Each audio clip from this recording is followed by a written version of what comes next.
मैं प्रदीप कुमार यादव आप सभी लोगों का अपने YouTube channel agriculture smart studies पर स्वागत करता हूं।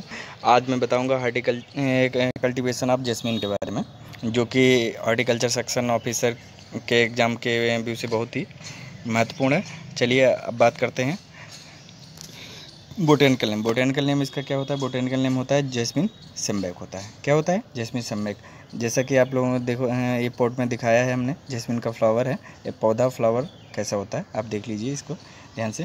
अधिकतर लोग होते हैं जिनको नाम तो पता है फ्लावर्स का, लेकिन बट वो जब सामने उन्हें दिखाई देता है, लेकिन देखते हैं तो उन्हें नहीं पता चल पाता है किसका पौधा है। ठीक है, इसीलिए मेरा मुख्य पर्पज़ यही होता है कि फ्लावर को भी दर्शाया जाए। अब बात करते हैं ओरिजिन। ओरिजिन क्या है? ओरिजिन है चाइना। ठीक है, इसमें क्रोमोसोम नंबर 26 पाए जाते हैं, ये आप लोग याद कर लीजिए। इसकी जो फैमिली है ओलिएसी फैमिली है। ठीक है, इसके लिए जो सॉइल है sandy loam with organic matter, pH 6 से 7.5 तक होना चाहिए, यानी कि सैंडी लोम और बलुई दोमट होना चाहिए इसके लिए भूमि, और अच्छे पर्याप्त मात्रा में ऑर्गेनिक पदार्थ यानी कि ऑर्गेनिक पदार्थ पाया जाना चाहिए, और 6 से 7 इसके लिए pH की आवश्यकता होती है। ठीक है, मेरे ख्याल से आप सभी लोगों को समझ में आ रहा होगा। अब चलिए आगे बात करते हैं। अब बात करते हैं क्लाइमेट। इसके लिए क्लाइमेट कैसी आवश्यकता होती है? क्लाइमेट जो है ट्रॉपिकल क्लाइमेट का पौधा है, वार्म सीजन यानी कि गर्मियों के मौसम का, और विंटर में सनी डेज की आवश्यकता होती है इसके लिए। ठीक है, यानी कि जो जिस दिन मतलब अधिकतर हल्की गर्मी और हल्की सर्दी वाले दिन। अब वैरायटी बताते हैं इसकी। खोया वैरायटी है, मोतिया है, सिंगल मोहरा है और डबल मोहरा है, राय जापानी जिसकी मुख्य वैरायटियाँ हैं। ठीक है, अब बात करते हैं हॉर्टिकल्चर प्रैक्टिसेस की। ठीक, हॉर्टिकल्चर प्रैक्टिसेस में इसमें आता है पिंचिंग एंड प्रूनिंग। पिंचिंग हमने पहले बताया है पहली क्लास में। पिंचिंग मतलब होता है अपर जो पोर्शन होता है, टॉप पोर्शन होता है पौधे का, उसको रिमूव कर देते हैं, जिससे क्या होता है बडिंग ज़्यादा हो जाती है, इससे फ्लावर की संख्या बढ़ जाती है। ठीक है,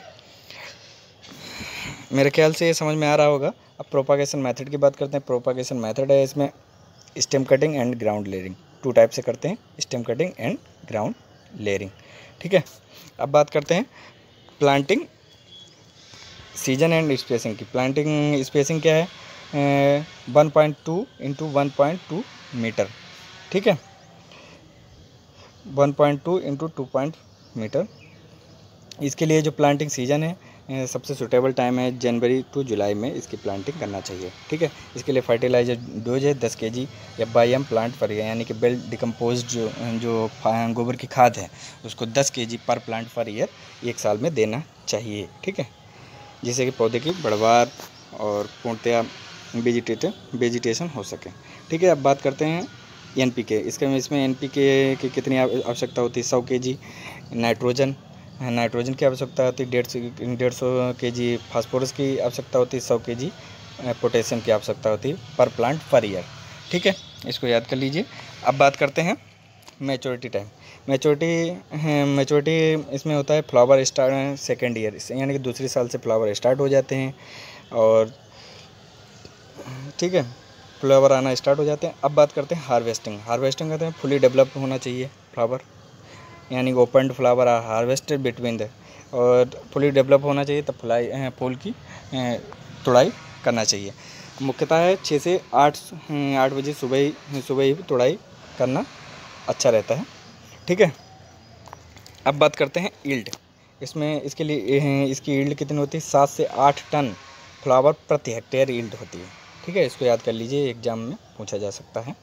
अब बात करते हैं पेस्ट। इसमें पेस्ट कौन कौन से लगते हैं? पेस्ट इसमें है बर्डवार्म है, रेड माइट है, वाइट एंट है, निमोटोड है। ये एग्ज़ाम में देखा जाए तो इतना महत्वपूर्ण नहीं है। अब बात करते हैं वाइट डिजीज़ की। डिजीज़ इसमें होता है बेल्ट होता है, लीफ स्पॉट होता है, लीफ लाइट होता है। ठीक है, इसके ये बहुत ही महत्वपूर्ण पोर्शन है यूजेज। इसके यूजेज क्या क्या है? ठीक है, क्या क्या यूजेज हैं? इसमें यूजेज हैं नंबर 1 लीवर डिजीज, हेपेटाइटिस, यानी कि जो लीवर डिजीज होता है हेपेटाइटिस बी, जो HB के कारण होता है। ठीक है, virus. Liver pain due to cirrhosis, यानी कि जो लीवर में दर्द होता है उसके लिए भी बहुत ही लाभदायक है। साइक्रोसिस इसका मतलब ये होता है, सिरोसिस इसका मतलब ये होता है कि जो देखा होंगे लोग जो है अधिकतर मतलब अल्कोहल का सेवन करते हैं, उनमें ये प्रॉब्लम पाई जाती है, जिससे लीवर कमज़ोर हो जाता है। उसमें ये इसका यूज बहुत ही फ़ायदेमंद है। Abdominal pain due to severe diarrhoea, मतलब डायरिया के कारण जो दर्द होता है उसमें भी आरामदायक है ये तेल, इसका तेल या इसका सेवन वगैरह करना। ठीक है, इसी के साथ ये खेती यहीं पे समाप्त करता हूँ। आप सभी लोगों से निवेदन है मेरे चैनल को सब्सक्राइब करें, लाइक करें, शेयर करें और अपने दोस्तों के साथ को लिंक भेजें, जिससे कि लोग वो भी इसका लाभ उठा पाएँ। थैंक यू, धन्यवाद।